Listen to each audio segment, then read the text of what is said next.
10 de la noche en punto, queridos amigos, sean todos bienvenidos a esta nueva edición de Mentiras Verdaderas. Abrimos la semana con un tema contingente, delicado y que sin lugar a dudas pone en jaque a nuestro país. Derechos humanos para violadores de derechos humanos es lo que queremos conversar hoy día a partir de los dichos de la Presidenta de la República, quien sorprendió al plantear que cumplirá su promesa de cerrar el penal Punta Peuco, donde justamente hay uniformados que cumplen condena por violaciones a los derechos humanos, y se abrió a la posibilidad de entregar ciertos beneficios carcelarios por razones humanitarias. Queremos conversar hoy día sobre este tema en su más amplio margen con la abogada, además investigadora de la Fundación Nodo 21, abogada de derechos humanos, por supuesto, Paz Becerra. Paz, bienvenida a nuestro programa.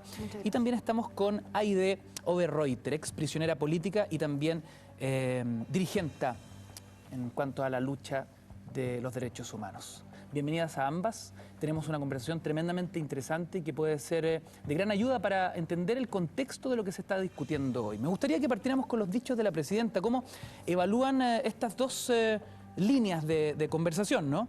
Uno, cumplir la promesa en lo que queda de su periodo, quedan poquitos meses, de cerrar el penal Punta Peuco. Ya el expresidente Piñera cerró el penal Cordillera. Esto significa también algo muy simbólico, muy importante, pero por otro lado se abre la posibilidad de entregar beneficios por razones humanitarias. Quiero partir contigo, Paz. Sí. Bueno, en primer lugar queremos agradecerte el espacio que ha dado el canal y el programa para que nosotros podamos manifestar esta postura, ya que en respuesta a un derecho a retracto que nosotros solicitamos por la entrevista que se hizo a Loreto Iturriaga. Exacto. Y en ese sentido nosotros queremos reconocer y encontramos sumamente bueno que ustedes hayan acogido nuestra solicitud, porque justamente en esta sociedad nosotros queremos que exista más diálogo y que se pueda dar espacio a las diversas posturas, ya que en su minuto justamente lo que se hizo fue exterminar a cierta parte de la población por pensar distinto y por razones políticas. Y es lo que hoy día tenemos que hacer un trabajo de también que desde las comunicaciones y de diversos temas se aborde y que la sociedad pueda expresar sus opiniones, ¿ya? Y ahora, sobre el tema de Punta Peuco, quiero decir que nosotros reconocemos que es sumamente importante, es un gesto, pero no puede ser una moneda de cambio para la impunidad. O sea, si vamos a avanzar en cerrar Punta Peuco, no podemos entonces dejar la puerta abierta a los indultos, porque estamos hablando de los crímenes más atroces que han ocurrido en la historia de nuestro país. ¿Qué sienten cuando la Presidenta habla en específico de ciertos beneficios a los reos, a los presos, beneficios por razones humanitarias, indultos incluso? Claro, bueno, justamente es necesario explicar que las personas que están presas en Punta Peuco ya están en un contexto de beneficios. ¿Cuáles son esos beneficios? El contexto de beneficios podemos primero apuntar a cuando ellos están a punto de cumplir la condena, y es que en la mayoría de los casos se ha aplicado lo que se llama la media prescripción. Y eso, como para explicarlo en simple, es que justamente una persona cuando la van a condenar le toman en cuenta el tiempo que ha transcurrido entre que ocurrió el hecho y cuando se empieza a investigar. Entonces, el tiempo que ha pasado, el tiempo en que ellos han estado impunes, en que justamente no han estado a la luz de la justicia, resulta ser aplicado en su propio beneficio. O sea, no estamos hablando de la prescripción total porque se investiga, pero cuando lo vamos a condenar, se rebajan estas condenas. Luego, estas personas están condenadas y para que ellos puedan postular a los beneficios carcelarios, en general están en muy buena postura, porque la norma que regula los beneficios carcelarios, por ejemplo, postular a la libertad condicional, que es derechamente salir a cumplir en la calle, es una norma del año 20, que no está acomodada a que después en Chile iba a existir una dictadura y iban a existir crímenes que son distintos a los crímenes comunes, que son los crímenes de lesa humanidad. Entonces los requisitos son como, por ejemplo, tener una escolaridad, cumplir con talleres, buena conducta. ¿Quién no va a cumplir con buena conducta en Punta Peuco? Y haber cumplido la mitad de la condena. ¿Cómo no van a cumplir rápidamente la mitad de la condena si tenemos condenas de 7 años, de 10 años, de 5 años por múltiples homicidios calificados, por secuestro calificado? Entonces ellos están en muy buena postura para alcanzar beneficios carcelarios y los obtienen. Desde el año 2010 hasta ahora, 150 personas han sido beneficiadas con la libertad condicional. Alrededor de 178 casos han conseguido la media prescripción, esta rebaja de condenas. Y además, hoy día existe en el Congreso un proyecto de ley que han dicho que es para beneficiar a la población carcelaria y que incluso está apoyado por un diputado PPD, que es Tuma, Eugenio Tuma, y que estamos absolutamente seguros de que no están preocupados de la realidad carcelaria hoy día en Chile. Eso es una excusa para beneficiar a los reos de Punta Peuco. ¿Por qué? En Chile hay 34.000 personas que están privadas de libertad, 250 son mayores de 70 años y de esa población de 250 personas mayores de 70 años son alrededor de 60 personas que están en Punta Peuco. O sea, incluso se está tratando de legislar para darles más beneficios.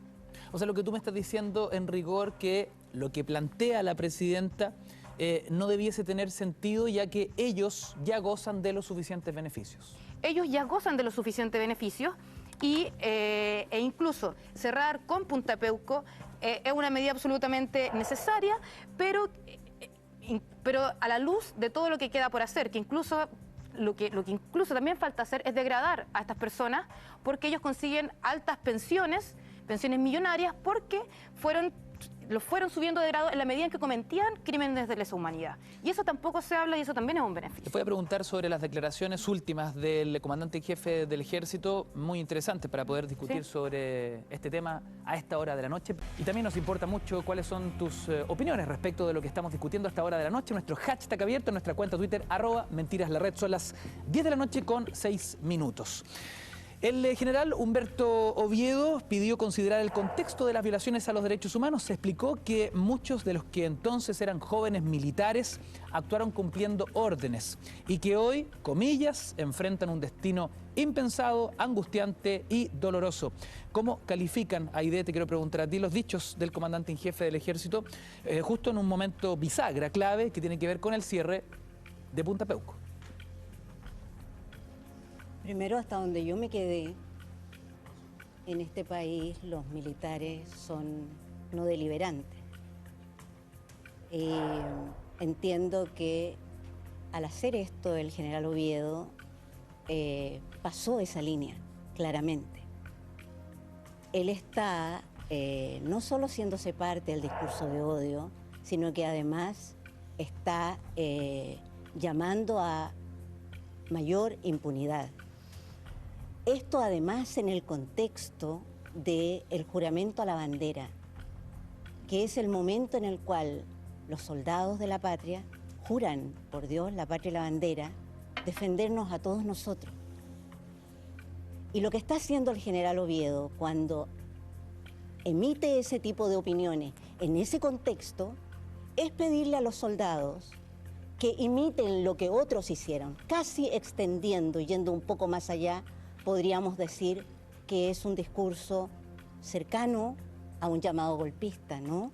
Porque lo que está haciendo es a una nueva generación enseñarle que cualquier barbaridad que cometa, esa barbaridad va a estar justificada porque era joven y no tenía claro qué es lo que estaba haciendo. Y quiero recordarte algo, el general Oviedo no es una novedad en esta materia, o cualquiera de los sucedáneos que hayan venido a blindarlo con posterioridad. Ya años atrás, el propio presidente Lagos hizo un acto semejante al decir que Cheire no tenía idea de lo que hacía a los 25 años.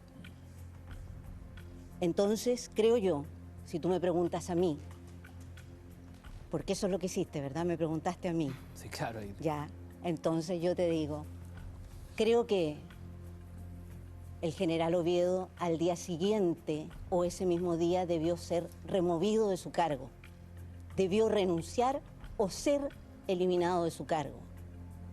Eso es lo que correspondía, porque lo que hizo en esa oportunidad es algo que está completamente fuera de lo que corresponde hacer a un miembro de las Fuerzas Armadas. Él es un no deliberante, él se debe a todos nosotros por juramento, y aquel que en su momento actuó sin pensar o sin saber lo que hacía es porque no honró su juramento. Esos soldados que atacaron a los ciudadanos, ciudadanos desarmados, ciudadanos que lo único que tenían era ser personas que tenían un pensamiento diferente, esos soldados no honraron su juramento. Y en ese sentido, esos soldados hoy día no debieran ser instados a ser perdonados, sino muy por el contrario, sancionados, no solo por la ciudadanía, sino que por su propia autoridad.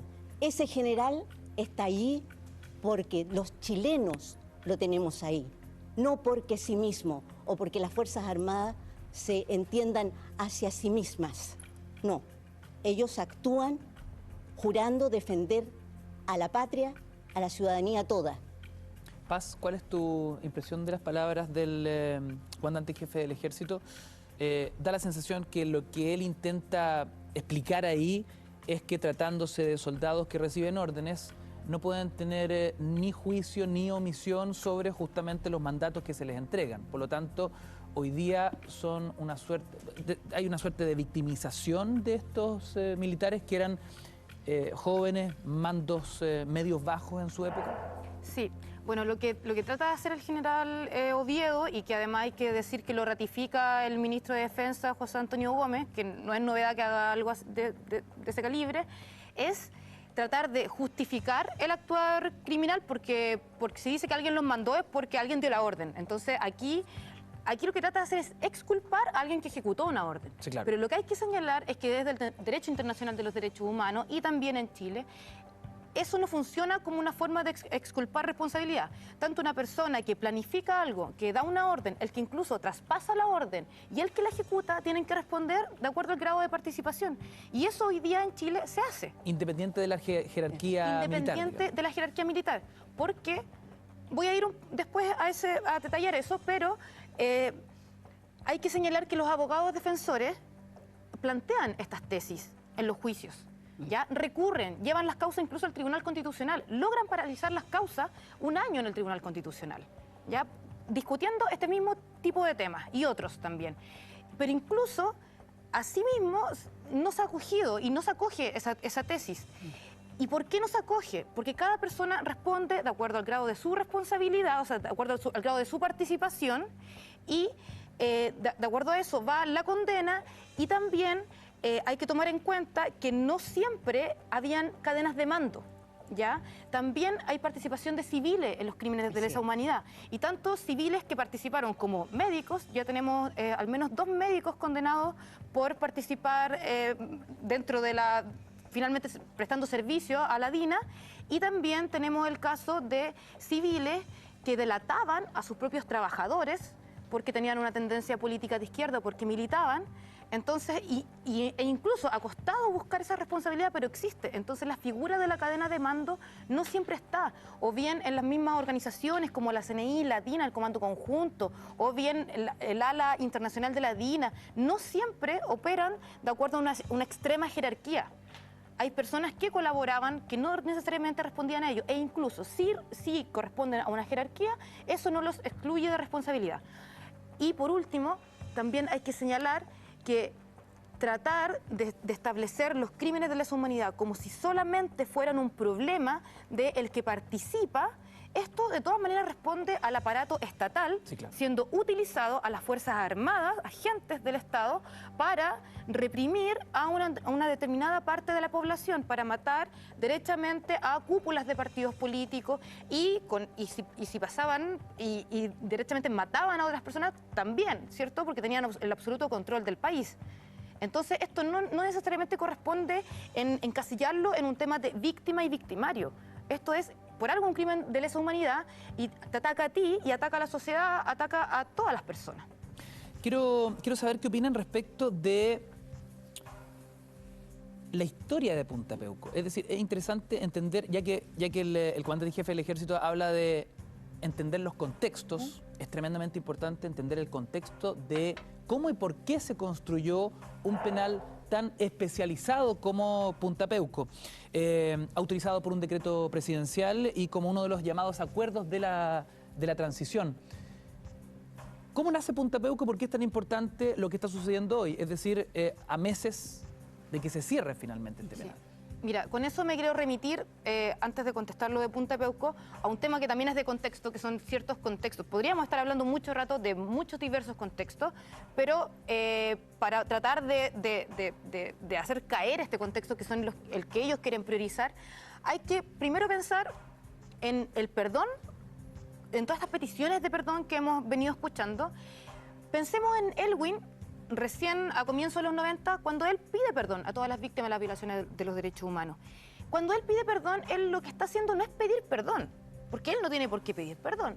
Él lo que hace es un llamado a la tranquilidad. O sea, le dice a las víctimas de la dictadura, a los familiares, quédense tranquilos, porque aquí hay que instalar la transición para que esto pueda ser de una u otra manera gobernable. Tú tienes un testimonio al respecto, Aide, ¿no? Claro, claro. Sí, ¿Cómo fue esa conversación que tuviste con el efectivamente, expresidente? no solo yo, sino que una cantidad de personas que concurrimos en el año 90 a reunirnos con el presidente Elwin a pedirle que, bueno, que ahora sí se pudiera hacer verdad y justicia fundamentalmente. Y en ese momento aún no hablábamos de memoria y reparación, hablábamos de verdad y justicia.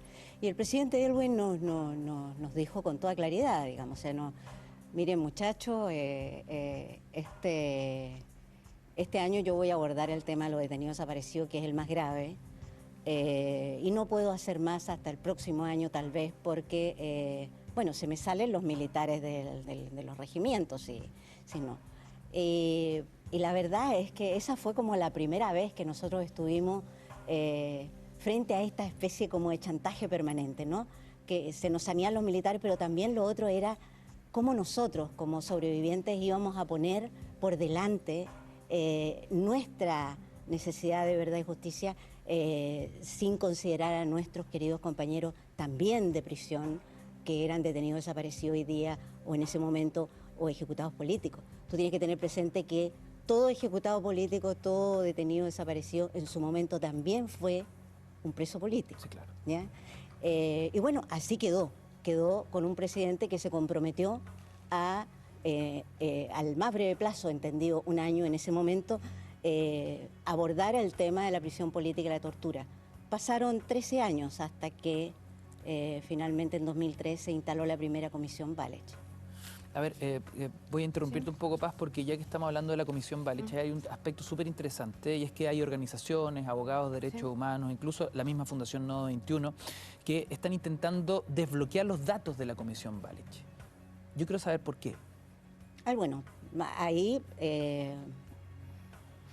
tratando de ser breve, digamos, porque la verdad es que todo esto ha sido el resultado, o sea, primero tener claro que cada una de las cosas que han ocurrido en materia de derechos humanos se debe al esfuerzo, al tesón, a la disciplina, al rigor del trabajo de las organizaciones, de los familiares, de las propias víctimas sobrevivientes.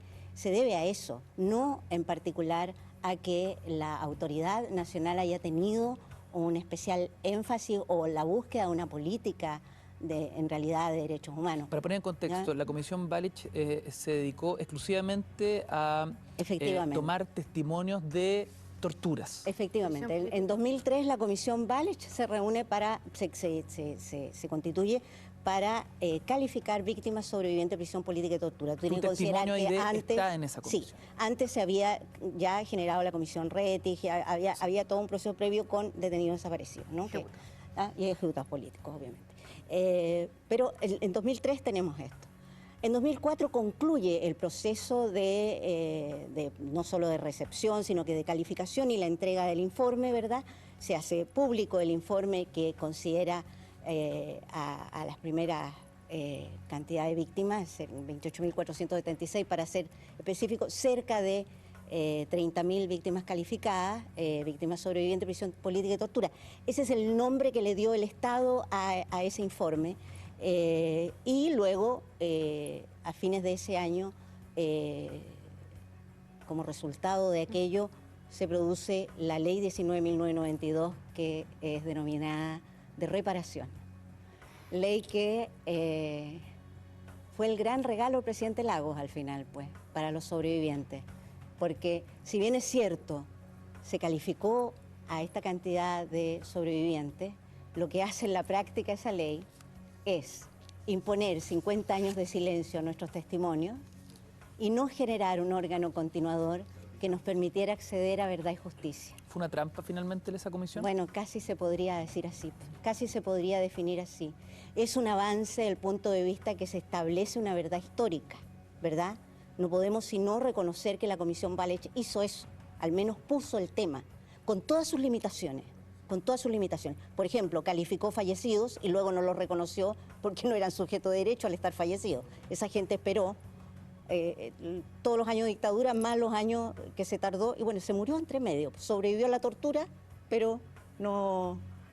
Los fallecidos son una de las tantas omisiones de la Comisión Wallich. No hay Operación Cóndor en la Comisión Wallich. Hay una serie de cosas que omite la Comisión Wallich, pero por lo menos reconozcámosles que establece una verdad histórica. Pero por otro lado está la nueva mordaza, que es la mordaza de los 50 años de silencio. A ver, es súper interesante conocer tu testimonio, Aide, porque justamente producto de esa mordaza, eso queda ahí archivado en un libro. Sin embargo, tu testimonio sale a la luz pública a través de una entrevista, un testimonio que tú le das al extinto medio Plan B. A partir de ese testimonio, además, un abogado considerado por muchos como una suerte de héroe ciudadano, lleva tu caso a la justicia, se logra dar con los responsables y de cierta forma se logra hacer algo de justicia. Ya hablaremos de qué tanta justicia se hizo en tu caso en específico, pero yo quiero conocer a esta hora de la noche, Aide, y con toda la dificultad que puede significar este diálogo tan expuesto, conocer tu historia. Entiendo que tú eres viñamarina, tú eres de la quinta región, y fuiste detenida el año 75, estando embarazada de 4 meses de tu segunda guagua.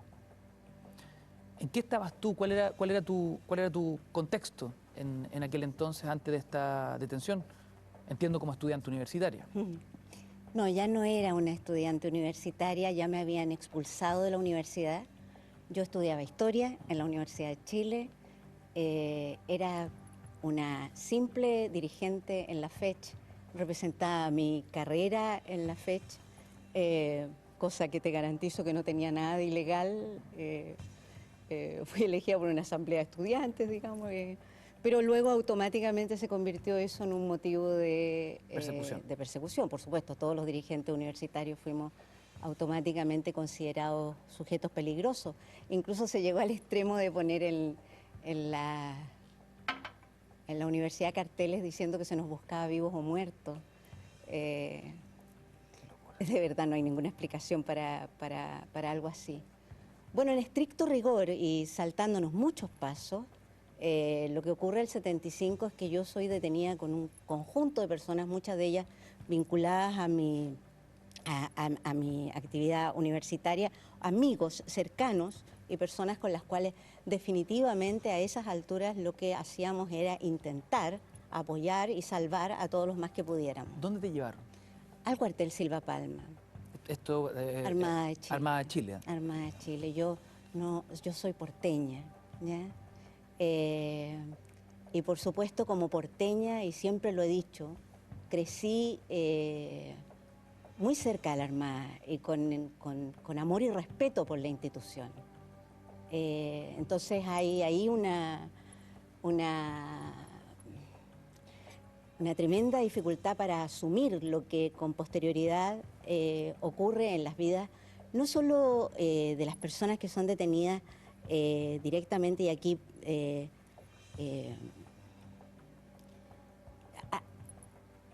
para efecto de detenerme a mí, esto es una práctica permanente, esto no es una cosa que me pasó a mí solamente, ¿ya? Para efecto de detenerme a mí, se secuestró primero a mi madre, que a la sazón tenía 50 años. Se secuestró junto a ella a mi hija, Eva, que tenía 1 año y medio, ¿ya? Y se fue secuestrando a las madres y a los hijos de cada uno para efectos de lograr que nosotros nos entregáramos, ¿ya? Luego, una vez detenidos, la amenaza permanente de que te voy a traer los dedos de tu hija, que te voy a traer el pelo de tu madre, eso es parte de lo que la institución que crecí amando y respetando se permitió el lujo de hacer conmigo y con todas las personas que pasaron por la Academia de Guerra Naval y por el cuartel Silva Palma en ese periodo de la historia. El cuartel funcionó durante todo ese tiempo. Esa causa se inicia gracias a que efectivamente, muchos años después, estamos hablando de posterior al informe Wallich, se inicia gracias a que Alejandra Matus está haciendo una investigación sobre mujeres embarazadas porque se da cuenta que, entre otras cosas, el informe Walech no hace énfasis al respecto. Te quiero llevar al momento de tu detención para poder entender el relato y exactamente qué fue lo que tú experimentaste, viviste en ese lugar. En algún punto de tu narración hablas de una suerte de chequeo médico frente a los marinos. ¿En qué consistió exactamente eso? Bueno, acaba de decir Paz. Me extraña a mí que sean apenas un par de médicos, digamos, con sí, una cantidad importante de médicos que cumplieron un rol muy activo en la supervisión de la práctica de tortura. Esa experiencia es algo que hasta el día de hoy a los sobrevivientes, a muchos de los sobrevivientes, nos hace sentir muchas cosas muy encontradas cuando estás frente a alguien que huele a médico, que se viste como médico, que habla como médico, muy al contrario de lo que uno debiera sentir, que un médico te otorga protección, exacto, que te salud, ¿te fijas? Exactamente, ahí queda una marca tremenda. Me imagino yo que serían médicos vinculados al Hospital Naval, no tengo idea, pero efectivamente había una supervisión de los médicos, en este caso para decir cuánta más electricidad, cuántos más golpes, cuánto más privación de sueño, cuánto más podía aguantar el interrogado. Eso es algo que se practicó no solo por parte de la Armada Nacional en su... el cuartel Silvapalma, dicho sea de paso, era una cárcel naval, digamos,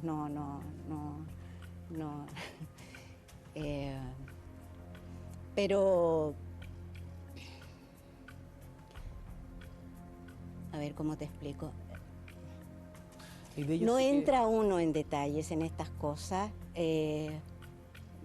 nada más alejado de mi intención que querer convertir mi caso en un caso particular. Solo quiero señalar que mujeres embarazadas que llegamos a tortura somos muchas. Y es un tema que Chile no ha abordado. Hoy se habla de los niños del Sename. Los mismos que se declaran públicamente defensores fervientes de la vida son personas que en su momento cerraron los ojos cuando nuestros hijos estaban siendo arrancados de nuestro vientre, con el argumento que a mí se me dio en su momento, que estoy segura que se le dio a otras prisioneras políticas, que era un terrorista menos. Eso fue lo que se decía ahí. Un terrorista menos. Cuando tú implorabas porque no le hicieran nada a tu hijo, el argumento era, ¿y qué importa? Es un terrorista menos, ¿ya? Eso es lo que con certeza me ocurrió a mí. Te digo algo más. Siempre me pregunto yo, Elizabeth Recas Urra, prisionera política también, que fue a parar a Villa Grimaldi. Elizabeth tenía un avanzado estado de gravidez, no como yo que tenía apenas 4 meses. Elizabeth termina de desaparecer en Villa Baviera, en Colonia Dignidad. ¿Quién te dice a ti que cuando tú vas a Villa Baviera hoy día, el tipo que te sirve el café no es el hijo de Elizabeth Recas? ¿Quién ha hecho esa búsqueda? ¿Quién ha tratado de resolver esa situación? Ya te digo, ¿cuántos se han preocupado de ver el CERNAM desde que existe? ¿Se ha hecho cargo del tema de la violencia sexual contra las mujeres? En esas circunstancias, no lo han hecho. Me consta que la gente que fue víctima de la venda sexy, en donde tiene algún cargo de responsabilidad por los delitos cometidos, Iturriaga Neumann, ¿ya? Ellas han ido en busca de que la autoridad respectiva haga algo respecto de la específica tipificación de la violencia sexual contra mujeres en tortura. Estamos en 2017. Yo tenía 19 años para el golpe. Hoy día soy una abuela de 64 años. Y seguimos teniendo que ser nosotros los que pedimos y exigimos que estas cosas se resuelvan y se aclaren y se normen. En circunstancias que las personas que se han hecho sistemáticamente del poder desde el 90 en adelante, lo han hecho en nombre nuestro, diciendo que históricamente van a resolver los temas de derechos humanos pendientes, los temas de verdad, justicia, memoria y reparación. Lo han dicho. La presidenta Bachelet llegó al poder en este segundo mandato diciendo que era consciente que había una grave deuda en materia de derechos humanos y que había una cantidad de temas pendientes que resolver. Está terminando su mandato. Dime, ¿cuántas palabras puedes encontrar tú en el último discurso presidencial sobre derechos humanos? ¿Qué es eso? ¿Falta de una política de Estado? ¿Estrechez de corazón? ¿Qué demonios es todo esto? Aide, ¿qué pasó con los responsables de las torturas, de las violaciones? ¿Qué pasó con los responsables directos de lo que te pasó a ti? Bueno, pasó tanto tiempo que tuvieron oportunidad de hacer una larga y fructífera vida. Mi causa, perdona, pero me desvié, mi causa finalmente fue presentada por un ciudadano maravilloso, don Vicente Barzana, héroe ciudadano absoluto, motivado por el artículo de Alejandra Mato, sin que yo tuviera idea. Yo me enteré con posterioridad que este señor había presentado esta causa. Tuvieron tiempo de vivir, muchos de ellos de morir. El ministro Solís solo pudo encausar a 4 de ellos.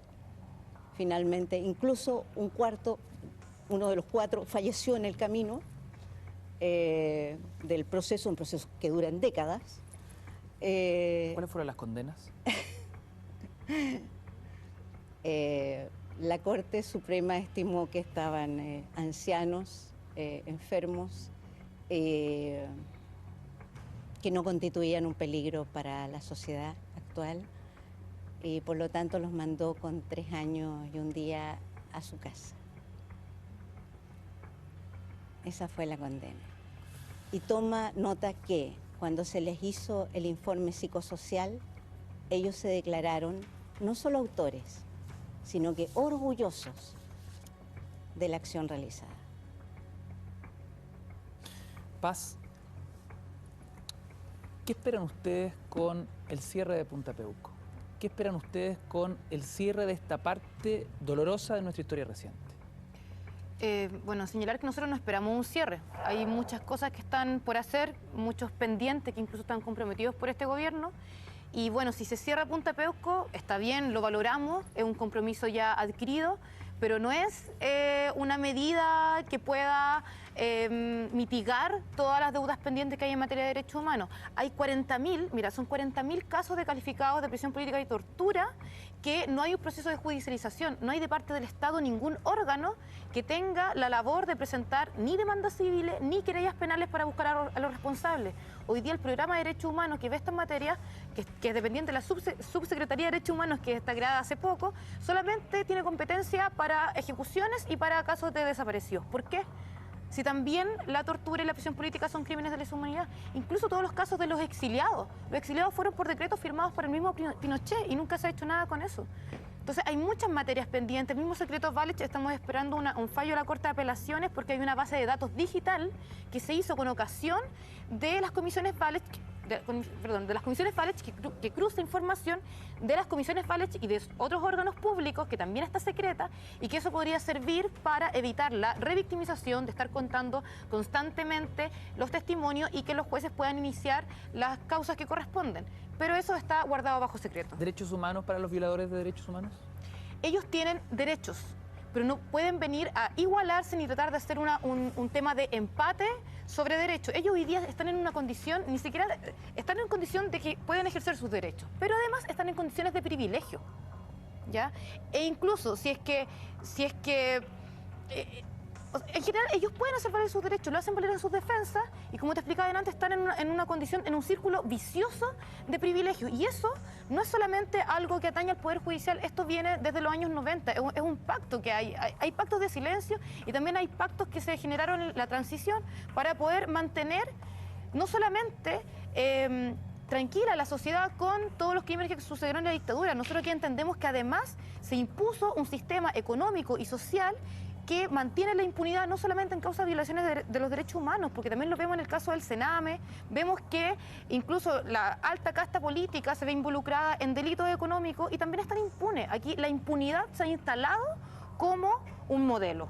Entonces, esos pactos lo que hacen es querer que nosotros no rompamos con lo que permitió que hicieran este cambio impuesto en la sociedad por sobre la vida de personas, por sobre la desaparición de personas y por sobre la prisión política y la tortura. Hay un vínculo. Pasa idea del cierre de Punta Peuco evidentemente pone el tema de los derechos humanos, las violaciones de los derechos humanos, los años de dictadura sobre la mesa, un tema tremendamente doloroso y que divide al país, lo sabemos, pero qué importante es no solo tener aquí a Aidé y conocer nuevamente su testimonio con todo lo difícil que es enfrentar una cámara de televisión y una conversación de esta naturaleza, y por eso te lo quiero agradecer, Aidé, de todo corazón.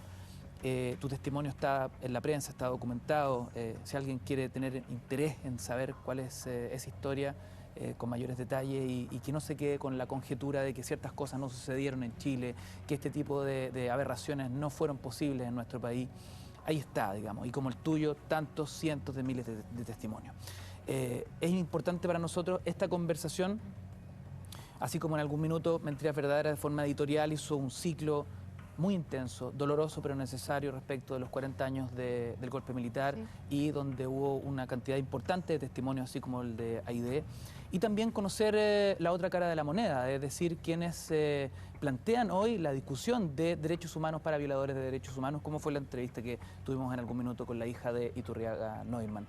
Finalmente, la última palabra, por supuesto, la tienen nuestros amigos en casa. Nosotros cumplimos con nuestro deber de poder poner estos temas relevantes, temas país, en esta mesa de conversación que es Mentiras Verdaderas, y lo más importante, que hechos aberrantes como este nunca más vuelvan a suceder en nuestro país. Esa es nuestra justa y humilde petición como programa. Les quiero agradecer esta... Yo quiero decirle algo a Loreto. Por supuesto, Aidé. Esa es tu cámara, la cámara 3. Sí. Mira, yo no conozco a Loreto, solo vi parte de su entrevista y me da la impresión de que ella está muy marcada por lo que seguramente es el amor a su padre. Pero por ahí le escuché que se está haciendo apoyar por un guía espiritual.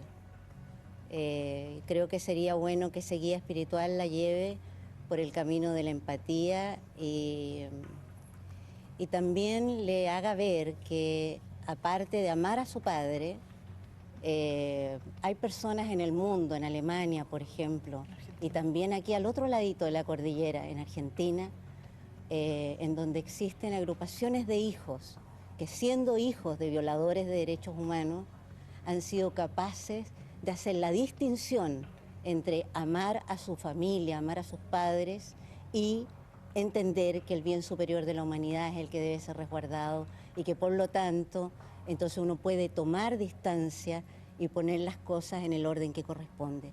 Si queremos avanzar, si queremos efectivamente romper el cerco del odio inoculado en todo este proceso, yo le recomendaría que preste mucha atención a lo que esas personas que han hecho crecer su corazón y han tenido la capacidad de ponerse en el lugar de otros ciudadanos, de otros hermanos, al final de cuentas el mundo es uno solo, sea capaz de ponerse en ese lugar.